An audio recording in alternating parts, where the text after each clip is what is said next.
Meenakshi ji, you can start your presentation. Yes, ma'am. Yes, ma'am. Thank you.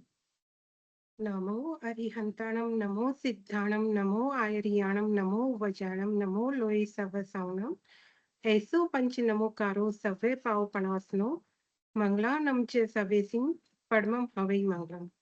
सभी को सादर जय जिनेन्द्र।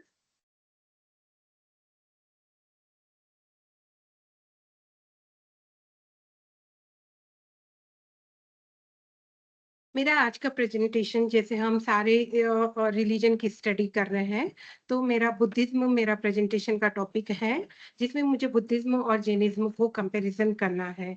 तो टॉपिक वाइज बेसिकली मैं बता देती हूँ कि गौतम बुद्ध कौन थे, उनका क्या ज्ञान प्राप्ति का क्या था, और मतलब किस तरीके से उन्होंने किस एज में संन्यास लिया, उन्होंने अपनी ज्ञान और साधना कैसे की, और कौन सी एज में उन्होंने अपने धर्म की बौद्ध धर्म की स्थापना की। ऐसा मेरा इस बुद्धिज्म के अंतर्गत सारी चीजें आने वाली है, जो जैनिज्म के साथ कंपैरिजन साथ में चलता रहेगा इसमें। तो भगवान गौतम बुद्ध का जीवन और ज्ञान प्राप्ति और धर्म का विस्तार, ये एक्चुअली मेन टॉपिक है। उन्होंने किस तरीके से अपना घर छोड़ा, सत्य की खोज के लिए उन्होंने क्या किया। ऐसे बेसिकली जो गौतम बुद्ध थे, एक क्षत्रिय परिवार और राजघराने से अपना संबंध रखते थे, और उन्होंने मतलब ये राजसी सारे वैभव को छोड़ के और अपना मतलब मन की आत्मा और जो उनको चाहिए था, क्या उनको ज्ञान की प्राप्ति के लिए कैसे क्या चाहिए था, उन्होंने कैसे क्या किया, वो पूरा इस बुद्धिज्म के इस प्रेजेंटेशन के अंदर है। ये बौद्ध धर्म की प्रवर्तक भगवान बुद्ध कहलाते हैं। वे बचपन में सिद्धार्थ कहलाते हैं। आवाज क्लियर है मैम? जी मीनाक्षी जी, आवाज क्लियर है, पर थोड़ा लाउडर ही बोलिए ताकि अच्छे से वो सबको आवाज आए। Okay okay. इनका जन्म छठी शताब्दी में 563 बीसी में लुम्बिनी कपिलवस्तु नामक स्थान पर हुआ था। इनके पिताजी का नाम सुयोधन, माताजी का नाम माया गौतमी, और पत्नी यशोधरा। एक्चुअली ये इनकी स्टेप मदर है गौतमी। उनकी जो मदर थी, उनकी 7 दिन के अंदर डेथ हो गई थी, तो गौतमी जो इनकी वो स्टेप मदर थी। पत्नी यशोधरा और पुत्र इनके राहुल, ये इनके फैमिली मेंबर्स थे। उन्होंने अपने जीवन में बहुत सारे दुखों को देखा, तो उनके दुखों की खोज के लिए गौतम बुद्ध ने 29 की एज में एक महत्वपूर्ण डिसीजन लिया कि भाई राजमहल की सुख और सुविधा से परिपूर्ण जीवन को उन्होंने त्याग करने की कोशिश मतलब त्यागना चाहा। ये त्याग केवल एक भौतिक जीवन का त्याग नहीं था। उन्होंने जो जिस एज में अपने घर को त्यागा, वो एक केवल सांसारिक दुखों से वो दुखी होके उन्होंने नहीं त्यागा, बल्कि उनका एक गहन आध्यात्मिक जिज्ञासा भी उनका एक गृह त्याग का कारण बनी थी। इसमें ये क्वेश्चन होता है कि वे क्यों ये सब करना चाहते थे? तो उनका ये है कि वे ये जानना चाहते थे कि जीवन में जो व्यापक दुख है, जैसे जन्म, जरा, रोग और मृत्यु का वास्तविक कारण क्या है, और हम उनसे मुक्ति कैसे पा सकते हैं। गृह त्याग के पश्चात उनकी ज्ञान यात्रा प्रारंभ हुई, जिसमें वे विभिन्न आचार्यों और साधकों के संपर्क में आए। इसी क्रम में उनका संपर्क 2 तपस्वियों, आलार कालम और उद्दक रामपुत्र से हुआ था। इन गुरुओं ने उन्हें ध्यान और समाधि की उच्च अवस्थाओं का अभ्यास कराया। सिद्धार्थ ने इन शिक्षकों को शीघ्र आत्मसात कर लिया, मतलब उनकी जो भी उन्होंने नॉलेज दी थी, उनको उन्होंने एक्सेप्ट कर लिया। बट उनके मन में फिर भी वो सेटिस्फेक्शन नहीं हुआ कि हाँ, जो मैं कर रहा हूँ, या मेरा जो अंतिम सत्य जिसको मैं पाना चाहता हूँ, वो अंतिम सत्य जिनको मैं पाना चाहता हूँ, वो मुझे अभी भी नहीं मिला है। तो इसी खोज में वो आगे चलते रहे, और उन्होंने एक कठोर तपस्या का मार्ग अपनाया। उन्होंने सोचा कि ये सब करने से थोड़ा कम मुझे जो मन में है मेरे, वो नहीं मिल पा रहा है, तो उन्होंने कठिन तपस्या करना स्टार्ट किया। इसके लिए उन्होंने शरीर को बहुत अत्यंत कष्ट दिया और आत्मज्ञान प्राप्त करने का प्रयास किया। वे कई दिनों तक लगातार उपवास करते रहे, और बहुत थोड़ा खाना लेते थे, और कठिन साधनाओं के अंदर वो लीन रहते थे। पर उनकी तपस्या इतनी तीव्र थी कि उनका शरीर दुर्बल हो गया था, और एक दिन वो बेहोश होकर गिर पड़े। तो इस घटना से उनकी जीवन को एक डिसीजन वाला पाथ मिला कि भई नहीं, ऐसा नहीं हो सकता है कि जब मैं इतनी तपस्या कर रहा हूँ, उसके बाद भी मेरी लाइफ में कष्ट है। तो उतना उनको कष्ट अनुभव हुआ, फिर भी उनको लगा कि ये मेरे आत्मज्ञान को प्राप्त करने में संभव नहीं है। इसी समय उन्होंने समझा कि जैसे अत्यधिक भोग जीवन को बंधन की ओर लेके जा रहा है, वैसे ही ये अत्यधिक तब भी व्यक्ति को लक्ष्य से भटका रहा है। तो इस प्रकार उन्होंने दोनों के बीच का रास्ता अपनाया, जिसको ये वो मतलब संतुलित कर सके। एक मध्यम मार्ग को अपनाया जो उनके दर्शन का एक केंद्रीय सिद्धांत बना। मतलब ना बहुत ज़्यादा भोग में लिप्त रहना और न बहुत ज़्यादा तपस्या करना, इस दोनों के बीच का मध्यम मार्ग उन्होंने अपनाया।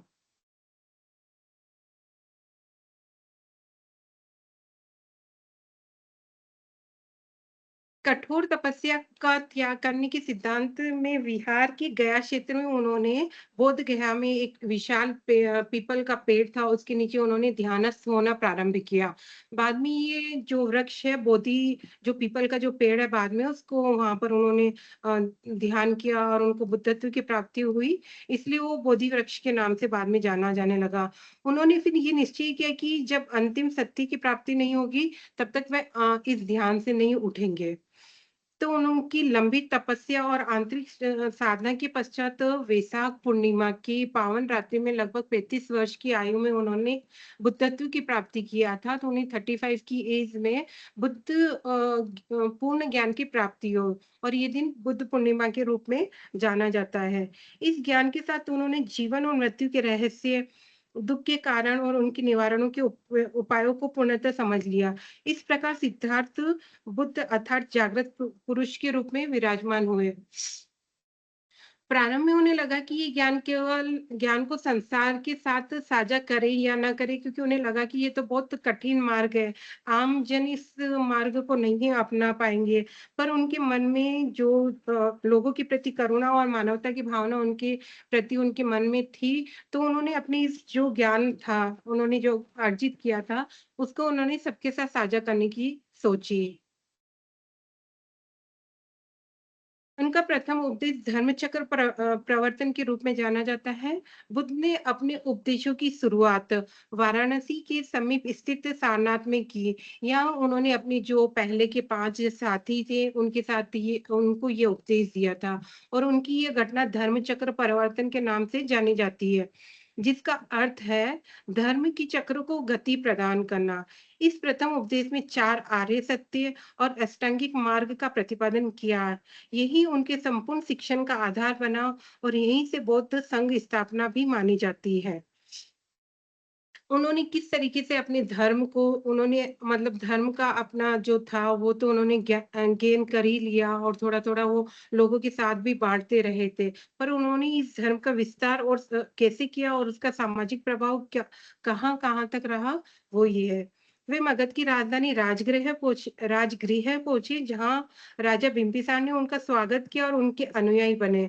वे अपने जन्म स्थान कपिलवस्तु भी गए, वहाँ उनके पिता शुद्धोधन, माता गौतमी, पत्नी यशोधरा और पुत्र राहुल सभी ने बौद्ध धर्म को अपनाया। इसी प्रकार मगध और कौशल 2 इम्पोर्टेंट प्लेस रहे थे, जहाँ पर बुद्ध ने अपने धर्म का प्रचार-प्रसार किया था। उन्होंने कौशल की राजधानी श्रावस्ती में 21 वर्षों तक निवास किया और वहाँ के लोगों को अपने उपदेशों से प्रभावित किया था। कौशल नरेश प्रसेनजीत ने भी उन्हें अपना संरक्षण प्रदान किया। जो लोग उनके उपदेशों को स्वीकार कर संन्यास जीवन अपनाते थे, वे भिक्षु कहलाते थे। इस प्रकार बौद्ध संघ का विस्तार और ये संगठित धार्मिक समुदाय के रूप में विकसित हुआ।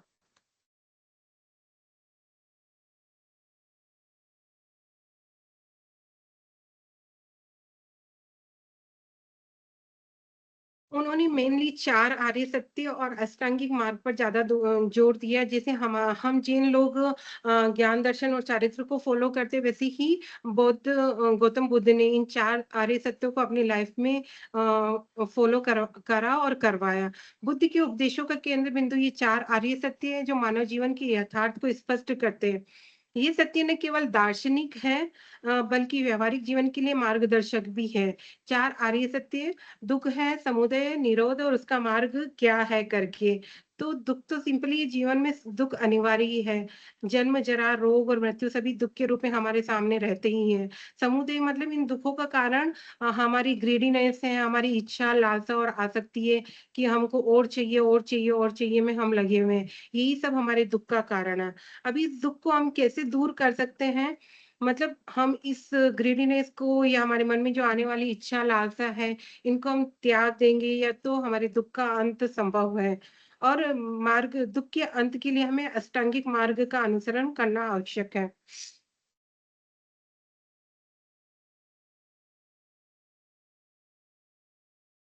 अष्टांगिक मार्ग जिस प्रकार जैन धर्म में जो 5 माने गए हैं अहिंसा, सत्य, परिग्रह, ब्रह्मचर्य, इसी प्रकार बौद्ध धर्म में भी यहाँ 8 मार्गों का अनुसरण करने के लिए बताया गया है, जो जीवन को और व्यक्ति को नैतिक, मानसिक और बौद्धिक विकास की यात्रा में ले जाता है।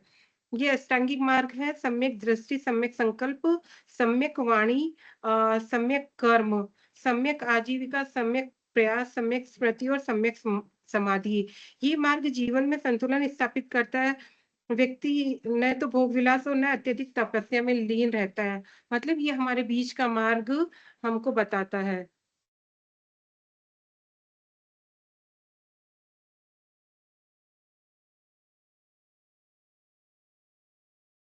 नैतिकता और आचरण का बौद्ध धर्म हमें नैतिकता और आचरण का सिद्धांत सिखाता है।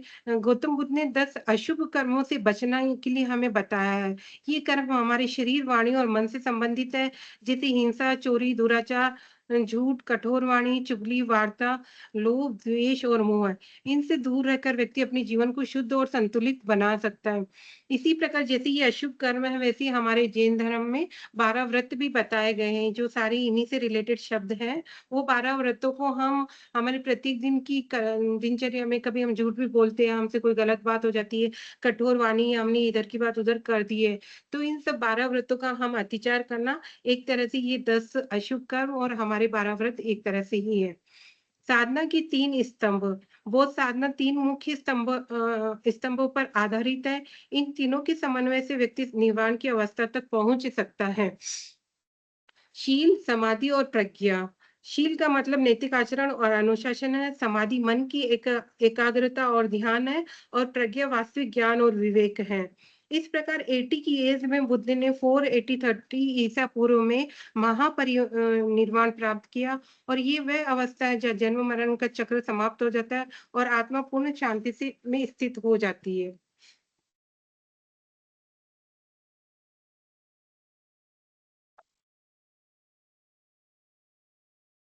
बौद्ध धर्म के प्रमुख ग्रंथ त्रिपिटक बौद्ध धर्म के प्रमुख धार्मिक ग्रंथों में सामूहिक रूप से इसे त्रिपिटक कहा जाता है। ये ग्रंथ पाली भाषा में लिखे गए थे मतलब ये रिटन फॉर्म में हमको त्रिपिटक रूप में मिले हैं।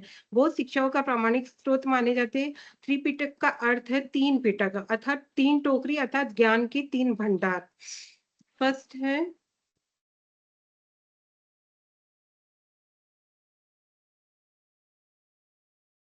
विनय पिटक इसमें संघ जो बौद्ध संघ का मतलब गौतम बुद्ध ने अपने एक संघ की स्थापना की थी उसी संघ के अनुशासन के टोकरी कहा जाता है। इसमें भिक्षुओं और भिक्षुणियों के लिए बनाए गए नियमों और आचार संहिताओं का विस्तृत वर्णन मिलता है। ये केवल धार्मिक नियमों का संग्रह नहीं बल्कि दैनिक जीवन में आचरण करने के लिए नैतिक दिशा निर्देश भी प्रदान करता है। बुद्ध ने स्वयं समय समय पर इन नियमों की स्थापना की थी ताकि संघ का संगठन सुचारू रूप से चल सके और उनकी जो सदस्य भिक्षु और भिक्षुणी जो भी है वो डिसिप्लिन में रहे और अपनी आत्मिक उन्नति कर सके। विनय पिटक की मुख्य विशेषशील नैतिकता है जो बौद्ध धर्म की साधना का आधार है। इसे 3 भागों में बांटा है सुत्त विभंग, खंदक और परिवर पाठ।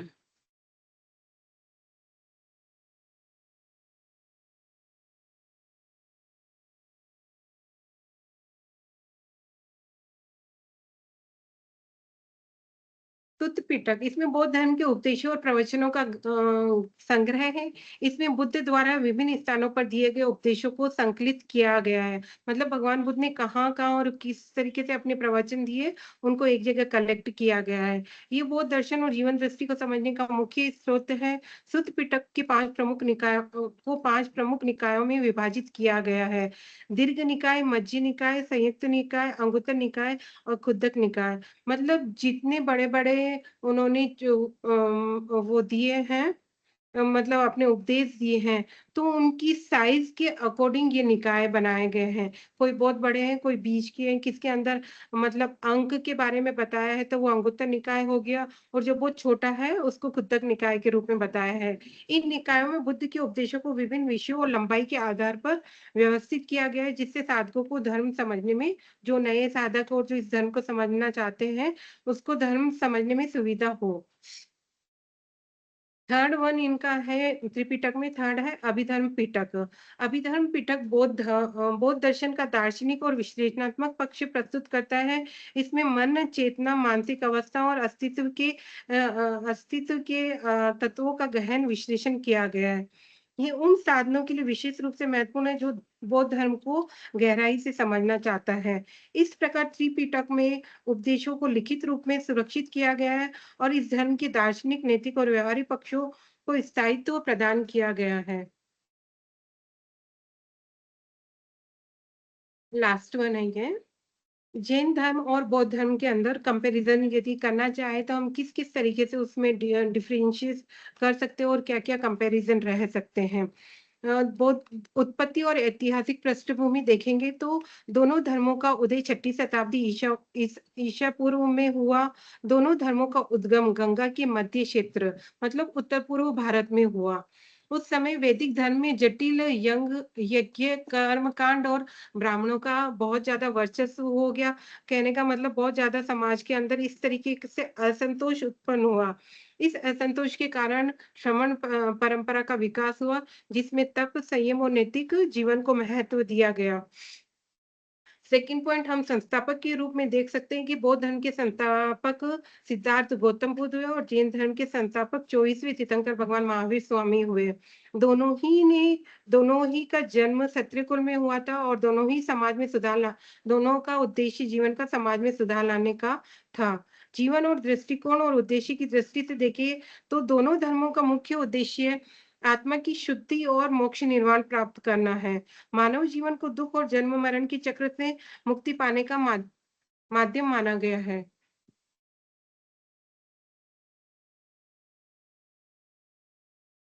आत्मा जैन धर्म में आत्मा या जीव का अस्तित्व स्वीकार करता है और प्रत्येक जीव में आत्मा होती है, चाहे वो सूक्ष्म जीव हो या कैसा भी जीव हो, उसमें आत्मा को एक्सेप्ट किया गया है। बौद्ध धर्म अनात्मवाद है।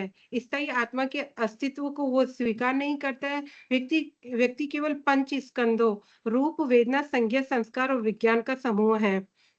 अब 5वां हम पॉइंट वाइज़ कह सकते हैं कि कर्म और पुनर्जन्म का सिद्धांत। दोनों धर्म कर्म सिद्धांत और पुनर्जन्म को स्वीकार करते हैं।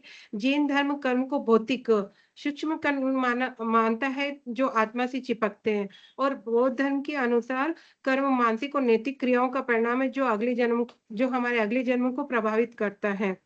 मोक्ष और निर्वाण की अवधारणा जैन धर्म के हिसाब से मोक्ष आत्मा आत्मा कर्मों से मुक्त होकर शुद्ध और स्वतंत्र अवस्था में पहुंचती है।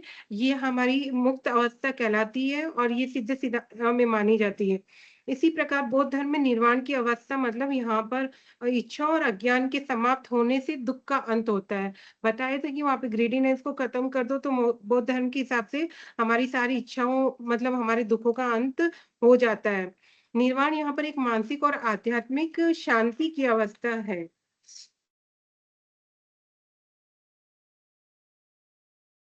इस प्रकार का मार्ग अपना है जैन धर्म है हमें 3 रत्न सम्यक दर्शन, सम्यक ज्ञान और सम्यक चरित्र जो हमने तत्वार्थ और सारे आगम में पढ़ा है कि इन 3 के द्वारा हम मोक्ष का मार्ग अपना सकते हैं।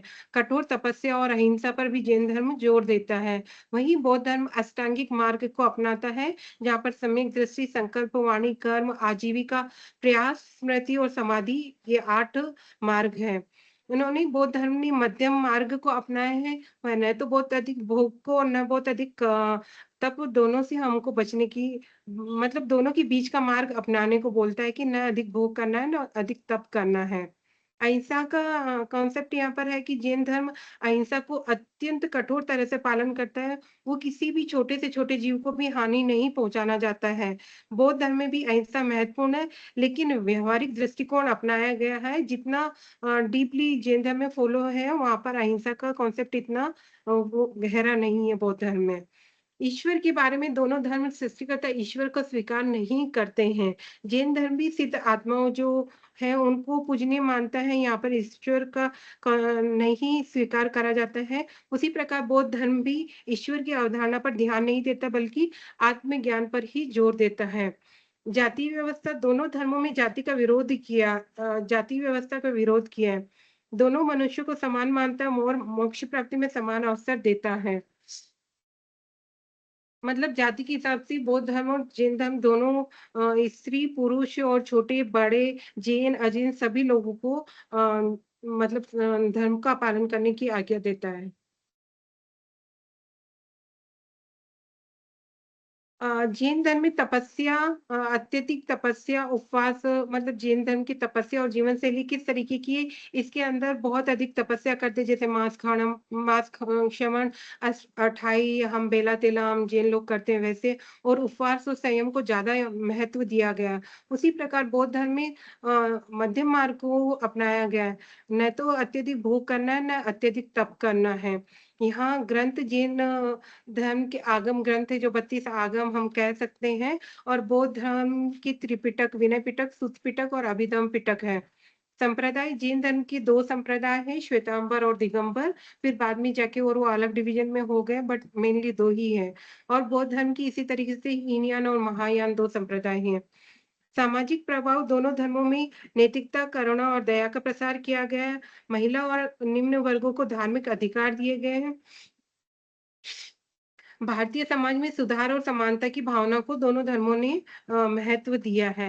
दोनों धर्मों की समानता ये है कि उन्होंने जो उस समय में चल रहा था वैदिक कर्मकांड, उसका दोनों धर्मों ने विरोध किया है। कर्म और पुनर्जन्म में विश्वास और संन्यास व त्याग का महत्व दोनों धर्मों ने माना है। अहिंसा और नैतिक जीवन पर जोर दिया है। मोक्ष निर्वाण को जीवन का अंतिम लक्ष्य दोनों धर्मों ने माना है। जैसे जैन धर्म में श्वेतांबर और दिगंबर 2 संप्रदाय हैं, वैसे ही बौद्ध धर्म की 2 हीनयान और महायान 2 संप्रदाय को बताया है। महायान जो लगभग 500 ईसा पूर्व महायान बौद्ध धर्म का विकास हुआ था, उसमें हीनयान का 250 ईसा पूर्व के आसपास हुआ था। महायान की भाषा संस्कृत भाषा थी, वहीं हीनयान की भाषा पाली भाषा थी। महायान चीन, कोरिया, जापान और तिब्बत में हुआ था। महायान के अंदर एक स्वर्गीय व्यक्ति के रूप में मतलब भगवान के रूप में बुद्ध को एक स्वर्गीय व्यक्ति के रूप में मानता है, जो निर्वाण प्राप्त करने में अपने शिष्यों की सहायता करेगा। उस वहीं दूसरी तरफ हीनयान जो है, वो बुद्ध को एक आम नागरिक के रूप में देखते हैं, जिन्होंने निर्वाण प्राप्त कर लिया है। बेशुमार आनंद हर किसी के लिए निरंतर ज्ञानोदय के आनंद का अनुभव करने की तड़प है, तो वहीं यहाँ पर हीनयान कहता है कि वो दूसरों के आनंद में आनंद मानने का नाम मतलब आनंद है। दूसरों को खुशी देना या खुश रखने का नाम आनंद है। 10 दूरगामी मानसिकता इस प्रकार है कि महायान उदारता, स्व अनुशासन, धैर्य, मन की स्थिरता, बुद्धि, साधनों में क्षमताएँ आकांक्षा की प्रार्थना को सुदृढ़ करना और गहरी संवेदनशीलता रखता है। वहीं हीनयान उदारता, स्व अनुशासन, धैर्य, दृढ़ता और किसी की शब्दों के माध्यम से अनुसरण करना, बुद्धि, त्याग, संकल्प, प्यार और संभाव को इम्पोर्टेंस देता है। Thank you ma'am. Thank you so much Meenakshi ji. बहुत अच्छा, बहुत सुंदर प्रेजेंटेशन। आवाज आ रही है ना मेरी? हाँ यस मैम, यस मैम। जी जी। हाँ, और सबसे अच्छा तो आपका ये स्पेशल वो हो गया, आपका सिग्नेचर ही हो गया, आपका जो राइटिंग्स को आप एज अ प्रेजेंटेशन मोड उसको प्रेजेंट करते हैं, मैम मतलब खुद आपकी ही करना राइटिंग। है। हाँ, मैम प्लस आप मुझे बिना जी जी, बताइए बताइए। बिना किसी की मदद के खुद ही करना है, तो मेरे पास इसके अलावा कोई ऑप्शन नहीं था। जी, टेक्निकली भी आपने अच्छा किया प्रेजेंटेशन, और जो कॉन्सेप्ट वाइज थे, कॉन्टेक्स्चुअल, ये सब भी आपने एक्सप्लेनेशन काफी अच्छा रखा था प्रेजेंटेशन का। जो उनके मेन बिलीफ्स थे बुद्धिज्म में, प्लस आपने लाइफ से शुरू किया, गौतम बुद्ध के लाइफ से शुरू करते करते उनके बिलीफ्स, उनकी थ्योरी, और ये रिलीजियस पॉपुलैरिटी, और साथ साथ इनके जो जो भाग है, विभाजन है, उस पे भी आपने फोकस किया, और साथ ही साथ इनके फेथ सिस्टम, ये सभी पे आपने फोकस किया, तो बहुत अच्छे से आपने एक्सप्लेनेशन किया है। सो कॉन्ग्रेचुलेशंस। और थैंक यू। जहाँ तक एक दो स्लाइड में मैंने ये मतलब आपका देखा था जैनिज्म और बुद्धिज्म में, जब आप कंपेयर कर रहे थे, तो जैनिज्म एंड बुद्धिज्म का कंपैरिजन में तो आपने बताया जो बिलीफ सिस्टम है उसके रिगार्डिंग आपने अच्छे से कंपेयर किया। बट जब जैनिज्म एंड बुद्धिज्म की जब हम तुलना करते हैं एक प्रकार से, तो हम देखते हैं कि जो बौद्ध धर्म है बहुत ज्यादा पॉपुलर है, बहुत ही अच्छा सा उसका उसके जो विचार है वो काफी लोग उसको अपनाए हुए हैं और काफी चर्चा में है। बट उसी की तुलना में अगर जैन धर्म की बात करें तो विश्व स्तर पर वो कम प्रचलित देखने को लगता है। तो इसका मूल्य कारण कारण, ये कि हाँ, इसके बारे में बता सकते हैं आप, थोड़ा एक्सप्लेन कर इसका सकते हैं? मेन कारण है कि जैन जो संत साध्वी जी है वो ट्रेवल नहीं करते, वो पाँव से चल के ही जाना होता है और उनको व्हीकल्स यूज नहीं करने होते हैं। और बौद्ध धर्म की प्रचार प्रसार के लिए वो अलग अलग कंट्रीज में बाई व्हीकल वे लोग मतलब वो लोग जा सकते हैं ना। तो मेन रीजन यही रहा है कि वो लोग व्हीकल यूज नहीं करते हैं, इसलिए जैनिज्म अदर कंट्रीज में नहीं जा पाया और बुद्धिज्म में जा पाया है। ठीक है, ठीक है। जैसे और कोई रीजन? हम हाँ। लोग अभी पढ़ रहे हैं तो हम व्हीकल्स यूज ले सकते हैं, मतलब हम अपने जेनिज्म को स्प्रेड करना चाहे तो हम जैसे लोग जो पढ़ रहे हैं अभी वो कर सकते हैं। बाकी साधु संत और जो साध्वी जी है वो किसी भी तरीके से अदर कंट्रीज में नहीं जा सकते हैं। जी, बहुत व्रत होते, बहुत नियम होते हैं, कठिन जो उनके नियम होते हैं, इस वजह से शायद नहीं हो पाता है। मेन ठीक। ट्रेवल्स रहता है मैम, ट्रेवलिंग नहीं करना ना, वो व्हीकल्स में नहीं बैठना होता है। बिल्कुल, बिल्कुल। और कोई रीजन बता सकते हैं, या तो आप में से भी कोई कुछ रीजंस बता सकते हैं कि बाकी धर्म के कंपैरिजन में जैनिज्म को क्यों उतना पॉपुलैरिटी नहीं मिला है आज के जमाने में? Yes ma'am. एक चीज एक तो वेरी नाइस प्रेजेंटेशन मीनाक्षी जी। एक पॉइंट मैं ऐड थैंक यू। करूंगी कि हाँ, एक ही वो बहुत एक्सट्रीम लगता है हमारा जैसे करंट डे लाइफ है, उससे बहुत डिफिकल्ट लगता है to follow these Jain principles. And Buddhism लगता है थोड़ा रिलैक्स्ड है, मिडिल पाथ है, थोड़े उसमें स्ट्रिक्टनेस थोड़ा कम है। लेकिन with Jainism the point of view is very मतलब सूक्ष्म से सूक्ष्म लिविंग बीइंग में को भी equal as a soul consider करना, तो वो बहुत मुश्किल रहता है उनका, मतलब रिस्ट्रिक्शंस बहुत है इन बिल्कुल। Practical practice. Yes, yes. Practice में वो सबके लिए आसान नहीं होता है, जो उनके नियम है, उनके जो जिस प्रकार के भी सिद्धांत है। बिल्कुल सही सीमा जी। ओके, और कोई बता सकता है इसी सवाल का कोई और जवाब?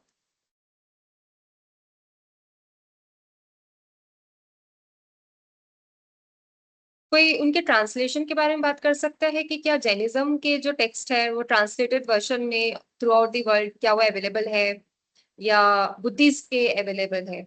कौन से रिलीजन के टेक्स्ट इजीली अवेलेबल है in both the original and the translated versions? हाँ मीनाक्षी जी, इस पे बता सकते हैं आप? मैम जैन धर्म का तो इतना नहीं मिल पाएगा क्योंकि जो मागधी भाषा, अर्ध मागधी भाषा और प्राकृत भाषा में ही है ना सारा जैनिज्म। अभी जो न्यू जनरेशन जो पढ़ रहे हैं वो जरूर इंग्लिश में ट्रांसलेट करके अदर कंट्रीज में स्प्रेड कर सकते हैं। और अभी जो न्यू जनरेशन के जो संत साध्वी जी हैं वो भी काफी एजुकेटेड पीपल है, मतलब हैं, तो वो भी अपने मतलब बेसिक जो सारे नॉलेज को वो स्प्रेड कर सकते हैं।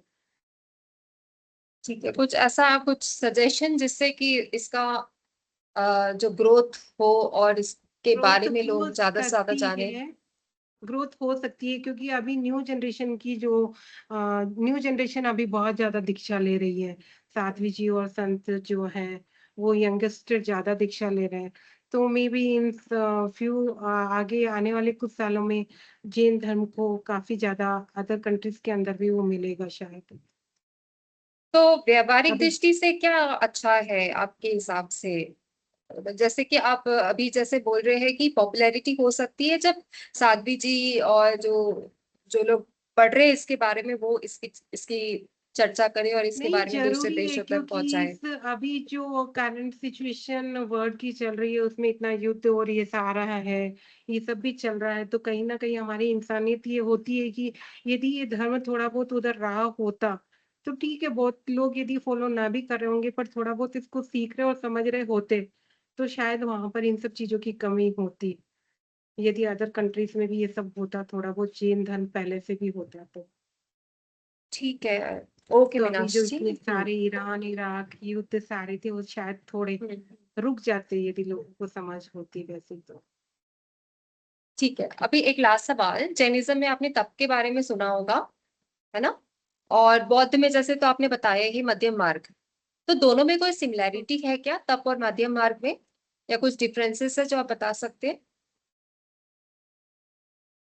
नहीं, तप करना तो उन्होंने भी बोला है कि करना, पर बहुत ज़्यादा नहीं करना कि हमारा शरीर दुर्बल हो जाए और हम मतलब जो ज्ञान प्राप्त करना चाहते हैं उसमें हमको व्यवधान मतलब कुछ तक बीच में वो रुकावट आ जाए, वैसा भी तप नहीं करना है, ऐसा भगवान बुद्ध कहते हैं। बट जैन धर्म तो हमारी आत्मा का मतलब उद्धार ही तप के द्वारा ही करने की, जैसे हम 1-1 महीने तक तपस्या करते बिना कुछ खाए-पिए। तो हम्म, वहाँ पर ये हो रहा है कि हमने कुछ नहीं खाया पूरे दिन भर तो हम उसमें नहीं लगे मतलब हमारे दोष वैसे ही कम हो गए और हमने डेली प्रतिक्रमण किया तो हम वैसे ही निर्जरा हमारे कर्मों की निर्जरा उस दिन उन दिनों में होती रही। जिन दिनों में हमने तप किया ना, तो कर्मों की निर्जरा जैसे हमने 8 दिन का अठाई किया है, 15 दिन का किया है, पाक्षिक किया है। मतलब अलग-अलग वैरायटी में भी जैन धर्म में जैसे 2 टाइम खाना खाया तो उसको व्यासना बोलते, 1 टाइम खाया तो एकादशना बोलते, 1 दिन उपवास किया तो उसको उपवास बोलते, 2 दिन किया तो उसको बेला बोलते, 3 दिन किया, तो मतलब ऐसे नेम हैं उनके, तो वो सारे हमारे कर्म निर्जरा के साधन ही है एक तरह से, क्योंकि हमने सांसारिकता की चीज़ों को बिल्कुल भी नहीं भोगा है। ओके ओके मीनाक्षी जी। और वहीं हाँ। बौद्ध धर्म में मतलब कह रहे हैं कि आप इतना भी तप मत करो कि आप जो अचीव करना चाहते हो अपने संयम और अनुशासन और जो नैतिकता के थ्रू आप जो ज्ञान प्राप्त करना चाहते हो, जो आपकी लाइफ का मेन एम है, वहाँ पर मतलब रुकावट ना आए, आप करो। आप वो ना भोग में लगे रहो, ना तप करो, उन दोनों के बीच में रह के आप कुछ कर सकते हो, वो करते जाओ। जी बिल्कुल, बहुत तो अच्छा मीनाक्षी जी। हाँ, और कोई ऐड करना चाहते हैं, और कोई लाइन बोल रहे थे आप? ठीक है। ओके मैं है मीनाक्षी जी, हाँ नहीं बताइए, हाँ कुछ बोल रहे थे? Okay ma'am. बस यही बोल रही थी कि यदि हमको निर्वाण भी ये है कि मतलब मानसिक और आध्यात्मिक शांति की अवस्था है। इसमें हमको इतना तप भी करने की ज़रूरत नहीं है, हमारा माइंड ठीक है, तो ही वो और हमने आध्यात्मिक चीज़ें मतलब ज्ञान और साधना ऐसा सब कर लिया, तो ही वो निर्वाण की अवस्था में प्राप्त हो सकता है, आत्मज्ञान हो सकता है। बिल्कुल बिल्कुल। Okay Meenakshi ji, thank you so much for your presentation. बहुत ही अच्छे से आपने थैंक यू एक्सप्लेन मैम। किया, everything you explain very nicely, and once again congratulations for your presentation. Thank you so much. Okay, thank तो यू अभी ma'am. कोमल